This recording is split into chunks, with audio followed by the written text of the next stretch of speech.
என்ன கொடுமை சார் இது. நண்பா, சும்மா சொல்லக்கூடாது. நம்ம நாட்டுல என்னதான் நடக்குதுன்னே தெரியல. நீங்க ஒரு போட்டோவை பார்த்திருப்பீங்க. மத்திய பிரதேசத்துல அந்த ஜுன்னார் தேவ்னு ஒரு இடத்துல ஒரு சமூக நல கட்டடம் கட்டியிருக்காங்க. கட்டடமா? கட்டடத்தோட தூண் மட்டும்தான் நிக்குதுன்னு நினைக்கிறேன்.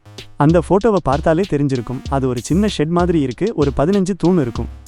ஆனா அதுக்காக எவ்வளவு செலவு பண்ணியிருக்காங்கன்னு சொன்னா உங்களுக்கு தலை சுத்திடும். சும்மா 24 ரூபாய் லட்சமா? 24 லட்சம் ரூபாய். இந்த 15 தூணை போடுறதுக்கு இவ்வளவு செலவா? இதுதான் நம்ம அரசியல்வாதிகளும் அதிகாரிகளும் சேர்ந்து பண்ணியிருக்காங்க.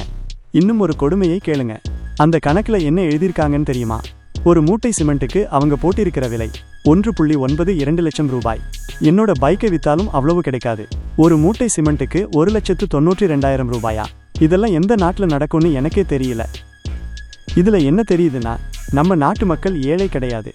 ஆனா இந்த மாதிரி ஆட்கள் இருக்கிறதால தான் நம்ம நாட்டை ஏழையாக்கிக்கிட்டே இருக்காங்க. நம்ம கஷ்டப்பட்டு சம்பாதிச்சு அரசாங்கத்துக்கு வரியா கட்டுறோம். அந்த பணத்தை நம்ம நலனுக்காகன்னு சொல்லிட்டு இப்படிப்பட்ட அநியாயமான ஊழல் பண்ணி சும்மா சில தூணை நிக்க வச்சு லட்சக்கணக்கில் கொள்ளையடிக்கிறாங்க. இந்த மாதிரி விஷயத்தை எல்லாம் பார்க்கும்போது தான் கோபமே வருது. சும்மா வெறும் தூண் நிக்குது, ஆனா அதுல நம்ம வரிப்பணம் 24 லட்சம் ரூபாய் இப்படி வீணாகி இருக்கு.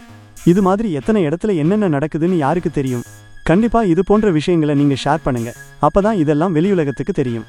நம்ம ட்ரெண்டிங் இன்ஃபோஸ் தமிழ் சேனல்ல இந்த மாதிரி நிறைய விஷயங்களை பத்தி பேசுவோம். இந்த ஊழல் பத்தி வேற ஏதாவது தகவல் கிடைச்சா கமெண்ட்ல சொல்லுங்க. அடுத்த வீடியோல பார்க்கலாம். பின் குறிப்பு: இந்த செய்தி உண்மையானதான் நீங்க தெரிஞ்சுக்கணும்னா கூகுள்ல மேப்பியின் ஜுன்னார் தேவ் சமூக நல கட்டடம் 24 லட்சம் ஊழல்னு தேடி பாருங்க.